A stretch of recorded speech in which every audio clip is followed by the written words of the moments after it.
A UMass student crashes her car and then vanishes without a trace. It's just been a nightmare for 2 years. Bob Ward on the mystery surrounding the disappearance of Maura Murray.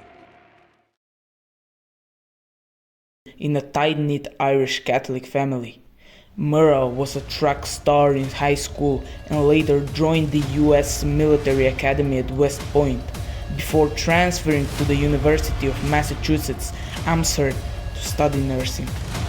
But under the surface, Maura's life wasn't as picture-perfect as it seemed. She had brushes with trouble, including a strange incident involving the use of stolen credit card numbers to order food. She was put on probation, but her academic and athletic future remained intact. Still, those close to her noticed signs that something was wrong. Her relationship with her father, Fred Murray, was close, even intense. In the days leading up to her disappearance, Fred visited her on campus and helped her shop for a new car. But even he admitted Maura had been acting strange. Then came the night shift on February 5th, 2004, when Maura broke down crying while working at her campus security job. When asked what was wrong, she simply responded, "My sister." But her sister later said they didn't spoken in days. That emotional collapse would be the first sign something bigger was coming, and fast. What no one knew at the time was that Maura was preparing to vanish from her life completely. February 9, 2004. Maura emailed her professor saying there had been a death in her family and that she'd be gone for a few days. There hadn't been a death. This was the beginning of a carefully planned, secretive escape that no one fully understood. She packed her dorm room neatly, removed pictures from the walls, and placed all her belongings in boxes as if she wasn't coming back. She even left behind a note to her boyfriend, Bill Rich, a cryptic message that's never been released publicly. That afternoon, Maura withdrew $280 from an ATM, bought alcohol at a nearby liquor store, and left campus. Surveillance footage shows her alone. She drove north, her black starred sedan with no clear direction, but she did have a MapQuest directed to Burlington, Vermont in her car. By 7 p.m., she was in a rural Haverhill, New Hampshire. Her car crashed into a snowbank on a curve along Route 112A. Local resident saw the crash from her window and called the police. Another passerby, a bus driver named Butch Atwood, stopped and offered help. Maura declined, saying she'd already called AAA. That was a lie. There was no call signal in the area. 10 minutes later, when police arrived, Maura was gone. No footsteps in the snow led into the woods. No signs of struggle. No evidence she had hitchhiked. Her car doors were locked. Her wallet, cell phone, and keys were missing. The scene was unerringly clean. A dog tracking team later followed her scent a short distance up to the road. Then it vanished, like she disappeared into thin air. That moment became the cornerstone of the entire case. How could someone disappear so completely, so suddenly, in such a quiet place? The Haverhill police treated Maura's case as a missing person incident, not a crime, and because she was an adult, they initially assumed she had run away voluntarily. That assumption caused delays that would haunt the case, but Maura's father, Fred, wasn't buying it. He insisted something bad had happened to her. He organized his own researches, distributed flyers, and even hired private investigators. He believed someone had abducted her, possibly a local who knew the area well. He's fought for answers ever since. The case became a media firestorm.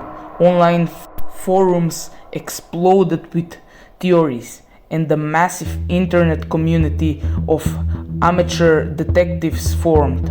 They pored over every detail, from Maura's college records to blurry photos of the crash scene. They questioned witnesses, recreated the drive, and dug into her personal life.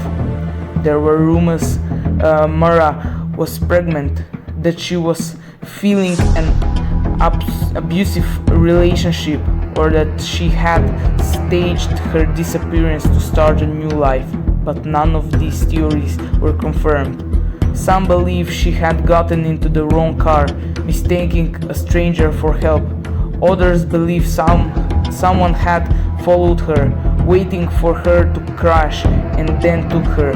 Despite multiple searches, no trace of Maura's has ever been found. No clothing, no phone, no remains. Investigators drained nearby ponds and combed through the White Mountains. They followed tips, but every lead went cold. Even the FBI eventually got involved. Over the years, they've conducted over 400 interviews, but Maura remains a ghost in their files. And then there are the strange details that never quite made sense. Like why a rug was found stuffed inside Maura's tailpipe. Some believe it was an attempt to sabotage the car. Others say it could have caused her engine to fail, forcing her to pull over. That little clue might hold the key to everything, or nothing at all. Nearly 2 decades later, the Maura case is still an open wound, and with time, the theories have only grown more elaborate. Let's break down the most popular and disturbing possibilities. Theory 1. She was abducted. This is the most straightforward and perhaps the most terrifying theory. Someone saw her stranded and took advantage of the situation. Locals have speculated about a man who lived nearby, known for strange behavior, but there was never enough evidence to charge anyone. Theory 2. She ran away. Maybe Maura wanted to disappear and start fresh. Her packed up dorm room and email lies, and her troubled past could suggest she planned her own vanishing. But if that's true, why hasn't she contacted anyone, even anonymous, once in 20 years? Theory 3. She died in the woods. Some believe Maura ran from the crash, disoriented and succumbed to the elements. But extensive research turned up nothing, not even scraps of clothing, and there were no footprints in the forest snow leading away from the scene. Theory 4. She committed suicide. While Maura had personal struggles, including legal trouble and relationship issues, her family insisted she was not suicidal. And again, no remains have been found. There are also more fringe theories. Some believe she was trafficked. Others even connect her case to nearby disappearances along Route 112, suggesting a possible serial predator. The FBI hasn't ruled anything out. With so many questions and so few answers, the case has become a lightning rod for speculations. The internet detectives continue to dig, but after all this time, it seems the truth is buried deep beneath layers of security and sorrow. Today, Maura's disappearance remains one of the most puzzling cases in true crime history. Her family continues to fight for justice. Fred Murray has never stopped searching. He's grown older, but his determination hasn't faded. He believes someone knows what happened that night. He believes answers still exist.